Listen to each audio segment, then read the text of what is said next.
So Jaganmohan Reddy కూడా అటువంటి ఆలోచనతో లేదా ఎందుకు లేదు? జగన్మోహన్ రెడ్డి ఆలోచనలు శైలజానాథ్ ఆలోచనలు ఏమైనా కలుస్తున్నాయా? కలుస్తున్నాయంటే డెఫినెట్గానే కొన్ని విషయాల్లో నేను కూడా జగన్మోహన్ రెడ్డి గారి పాలసీలు నేను సరిగ్గా అర్థం చేసుకోలేక అనే మాట అబద్ధం. నేను అర్థం చేసుకుని నేను చెప్పాను స్పష్టంగానే. కొన్ని విషయాలు ఉన్నాయి.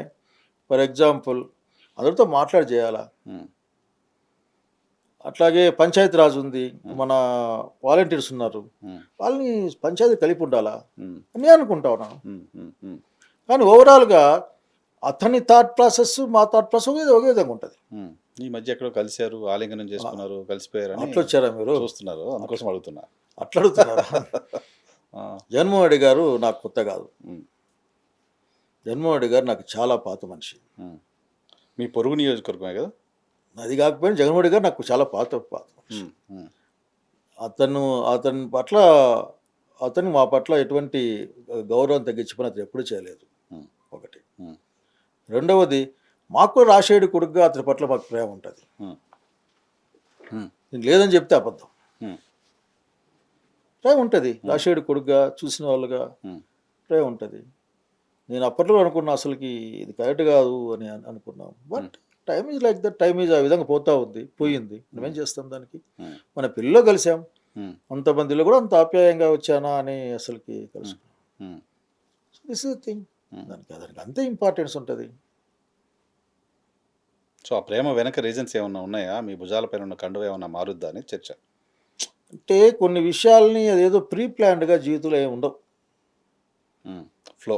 ఇప్పుడు ఆంధ్రప్రదేశ్ రాష్ట్రంలో ఎన్డీఏ ప్రభుత్వాన్ని కానీ వీరిని కానీ ఎదుర్కోగలిగింది జగన్మోహన్ రెడ్డి. అతను ఈరోజు ఇంకో విధంగా ఉండొచ్చు కాక, లేకపోతే అటు ఇటు కొద్దిగా ఉండొచ్చు కాక, కానీ ఈ రాష్ట్రంలో ప్రజల యొక్క పక్షాన నిలబడగలిగిన వాడు జగన్మోహన్ రెడ్డి తప్ప ఇంకొకరు కాదు. కాంగ్రెస్ పార్టీ, జగన్మోహన్ రెడ్డి. కానీ మీ కాంగ్రెస్ పార్టీ రాష్ట్ర అధ్యక్షురాలు షర్మిల గారు చెప్తున్నారు బీజేపీ అంటే బాబు, పవన్, జగన్ ఆంధ్రప్రదేశ్లో అని. ఎందుకు దాన్ని నేనేమి, ఉదాహరణకి బీజేపీ అంటే ఆయన ఏముంది, షర్మిల గారు ఏముంది నేను చెప్తున్నాను కదా. ఇప్పుడు అటు ఇటు ఎట్లా ఉన్నా సరే, అంటే కొద్దిగా చూసుకొని పోతున్నప్పటికీ కూడా ఒక స్థిరమైన యుద్ధం చేయాల్సి వచ్చినప్పుడు ఇటుపక్క ఎందుకున్న బలాబలాల దృష్ట్యా నిలబడాల్సింది జగన్మోహన్ రెడ్డి. అతనే సెక్యులర్ పదాన్ని కాపాడుతాడు. ఎందుకంటే మాకు బలం తక్కువ ఉంది. కాంగ్రెస్ మేము ప్రధానమైన డిఫెండర్గా ఉండాలి. అంటే మాకు తగినంత బలం లేదు. మా బలం అంతా అక్కడే ఉంది, జగన్తో ఉంది. మా బలం అంతా అక్కడే ఉంది. సో కాంగ్రెస్ పార్టీ, జగన్మోహన్ రెడ్డి మాత్రమే దాన్ని డీల్ చేయగలరు. కనుక ఈ రోజు రేపైనా మొన్నడైనా సరే అసలుకి జగన్మోహన్ రెడ్డి గారే ప్రజల పక్షాన్ని నిలబడి రాష్ట్రంలో నిలబడతాడు. ఆ విశ్వాసం నాకుంది. ఎన్డీఏకి వ్యతిరేకంగా ప్రజలు అంటే బీజేపీ భావజాలానికి, ఆర్ఎస్ఎస్ భావజాలకు వ్యతిరేకంగా ఆయన నిలబడాలి ఆఖరికి. సో కాంగ్రెస్ పార్టీతో కలిసి పనిచేస్తారా ఆయన, లేకపోతే కాంగ్రెస్ పార్టీ ఆయనతో కలిసి పనిచేయడం కోసం ప్రయత్నం చేస్తుందా? అంటే ఎవరు ఇప్పుడు కాంగ్రెస్ పార్టీకి జగన్మోహన్ రెడ్డి పట్ల వ్యతిరేకత ఉందా? ఉందని నేను చెప్పలేను.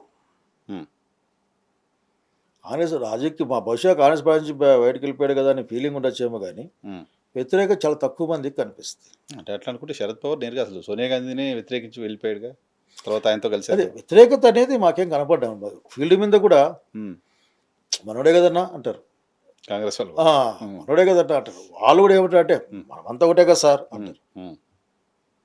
ఊరు లేకపోతే కాంగ్రెస్ పార్టీ వాళ్ళు 5 మంది వస్తే వాళ్ళు 50 మంది వచ్చి కూర్చొని నాతో మాట్లాడతారు, లేచిపోతారు. కాబట్టి తప్పనిసరి ఇదొక సిద్ధాంత ఎమోషనల్ బాండింగ్ ఎమోషనల్ బాండింగ్ తప్పదు. ఇది ఇప్పుడు ఉదాహరణకి భారతదేశాన్ని సెక్యులర్ దేశంగా ఉంచాలి, ఒక టాలరెన్స్ పాయింట్ తర్వాత ఎవరు ఆగేకుండదు. ఒక టాలరెన్స్ పాయింట్ ఉంటుంది, అంతే కదా. దాంట్లో ఏముంటుంది ఇంకా ఆగారికి అర్థం. ముఖ్యంగా జగన్మోహన్ రెడ్డి లాంటి వాళ్ళు చూసుకోరు అటువంటి. ఒక టైర్ దాటిన తర్వాత ఇంకా చూసుకోరు. అంతవరకు ఏదో చూస్తాం, చేద్దాం, ఉండబ్బా అనుకుంటూ ఉండొచ్చు కాక, కానీ ఆ పాయింట్ వచ్చినప్పుడు, బాయిలింగ్ పాయింట్ దాటిన తర్వాత nobody can stop him. I know him. కాబట్టి దాన్ని అందరూ పోరాడేవాళ్ళే కదా, నేనెందుకు?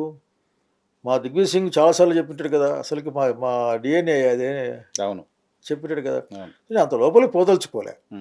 ఎందుకంటే బట్ ఈ రోజున బలాబలాల దృష్ట్యా ప్రజల్లో ఉన్న పట్టు దృష్ట్యా ఎన్డీఏ యొక్క మనోధర్మానికి లింక్ అయి బేస్ అయి ఉన్న యొక్క సిద్ధాంతాన్ని పరిపాలనని వ్యతిరేకించగలిగింది కాంగ్రెస్ పార్టీ. దాంతో జగన్మోహన్ రెడ్డి గారు మాత్రమే. ఉమ్, అది అర్థమైంది. అందులో నేను లెఫ్టిస్ట్ గురించి చెప్పాల్సిన అవసరం లే. Um. They are always with that fight. ఎట్లా వాళ్ళు దానికి యాంటీ. వ్యతిరేకంగా యాంటీగా ఫైట్ చేస్తారు. సో ఈ బ్యాచే రేపు పొద్దున ఈ దేశాన్ని ఎంత డిస్టర్బెన్స్ ఉన్నా ఉమ్, ఈ బ్యాచే కాపాడాలి. ఉమ్, ఉమ్, ఉమ్, ఉమ్. సో సో మీ ప్రయాణం గురించి చెప్పాలా నాకు? ఏం కార్డియల్ మీటింగ్ అయినా జగన్మోహన్ రెడ్డి గారితో మీది? పెళ్ళిళ్ళు కలిసాం, అంతే, పెళ్ళిలో కలిసి మాట్లాడుకున్నారు అంతే. పెళ్ళిలో కలిసాం. ఉమ్. బయట విపరీతంగా చర్చ సోషల్ మీడియాలో, నేను ఇప్పుడు అడగపోతే కూడా అడగలేదు అంటారు కాబట్టి ఇంటర్వ్యూలో అడుగుతున్నా. శైలజనాథ్ వైసీపీలోకి వెళ్తున్నారు అంటూ విస్తృతంగా ప్రచారం జరుగుతోంది. అవునా? నేను కూడా జిల్లాకు పోతా ఉన్నాను, ఉమ్, చూస్తాను. ఉమ్. మీద కూడా వచ్చి ఉంటుంది కదా ప్రచారం. నేను తక్కువ సోషల్ మీడియాలో ఉంటాను, నాకు లేదు, నా సమస్య నాకు. సోషల్ మీడియా మెయిన్ మీడియాలో కూడా ఉందా చర్చ? పోతే మా జిల్లాకు పోతున్నా, ఆ. చూస్తాను. ఆ, ఏంటంటే ఇటువంటివి నేను చాలా కాలంగా చూస్తూ ఉన్నాను. ఉమ్, ఒకవేళ నేను నిర్ణయం తీసుకుంటే నిర్ణయం నాది ఎప్పుడు గట్టిగానే ఉంటుంది. ఉమ్, దానికి అటు ఇటు ఇట్లా షేకింగ్లు ఏముండవు. ఉమ్, ఉమ్, నిర్ణయం తీసుకోవడం అనేది చిన్న విషయం కాదు. ఉమ్, నేను అసలుకి జగన్మోహన్ రెడ్డి గారు నిజంగా ఇష్టపడ్డాం. చాలా రోజులు అబ్బాయి ఎక్స్సీఎం గారితో కలిసి ప్రయాణం చేసాం. ఉమ్, ఇంకా ఫస్ట్లో అయితే అసలు మేమే అసలు నేను రఘువీరెడ్డి గారు, ఉమ్, బట్టి, ఉమ్, ఇట్లా వాళ్ళమంతా అసలు యాక్చువల్ చెప్పాల్సి వస్తే ఉమ్, అప్పుడు నేను విప్పుగా ఉండేవాడిని. ఉమ్. ఆ గుంపు అంటే ఆ ఎమ్మెల్యే అంతా మేము మా విప్పులు కూర్చొని డిస్కస్ చేసుకునేవాళ్ళం. మీరేనా సంతకాలు పెట్టించింది ఎప్పుడు ఆయన? అతను మొదలు పెట్టాడు, దాన్ని మేము ముగించాం. ఎవరు మొదలు పెట్టారు? రఘువీరెడ్డి గారు మొదలు పెట్టారు. ఉమ్, మా వరకు ఉమ్. దాన్ని మేము ముగించాం. జగన్మోహన్ రెడ్డి గారు తండ్రి సేవని అక్కడ పెట్టి సంతకాలు పెట్టించారు. అన్ని అబద్ధాలు, అసలు తెలియదు అతనికి. ఉమ్. చాలా ప్రచారం ఉంది అది. ప్రచారం లేదు అన్నిగుంటాయా గారికి. ఉమ్, ఆ రోజు నాకు రఘువీరెడ్డి గారు వచ్చి అంటే కరెక్టే కదా, ఇంతమంది గుంపును డివైడ్ కాకుండా ఉండాలంటే ఒక నాయకుడు కావాలా, నాయకత్వం అబ్బాయికి అనుకున్నారు. ఉమ్, పెద్ద పెద్దలు అనుకున్నారు, చిన్నోళ్ళు కాదు. మేమంటే ఇంకా జూనియర్లు ఇంకా. ఉమ్, బొత్స సత్యనారాయణ లాంటి వాళ్ళు వారు ఒక మాట ముందు మాట్లాడినా ఉమ్, మళ్ళీ సంతకాలు పెట్టినారు. ఉమ్, దివాకర్ రెడ్డి లాంటి వాళ్ళు 150 సంతకం దివాకర్ అన్నది అనుకుంటా, ఉమ్, ఉమ్, వాళ్ళు పెట్టారు. ఉమ్. 150 మంది పెట్టారా? దాదాపు 150 మంది పెట్టారు. అబ్బో, ఆహా, ఉమ్, దాదాపు మంది ఇద్దరు ముగ్గురు ఎవరు మిస్ అయ్యట్లేదు. అది కూడా ఉమ్, ఉమ్, ఉమ్. ఇద్దరు ముగ్గురు నాకు మర్చిపోయినా, చాలా రోజులు అయింది కదా. సో ఈ ఈ ఈ అపవాదం ఉంది జగన్మోహన్ రెడ్డి గారి పైన. అతను ఆ పని చేయలేదు. ఉమ్,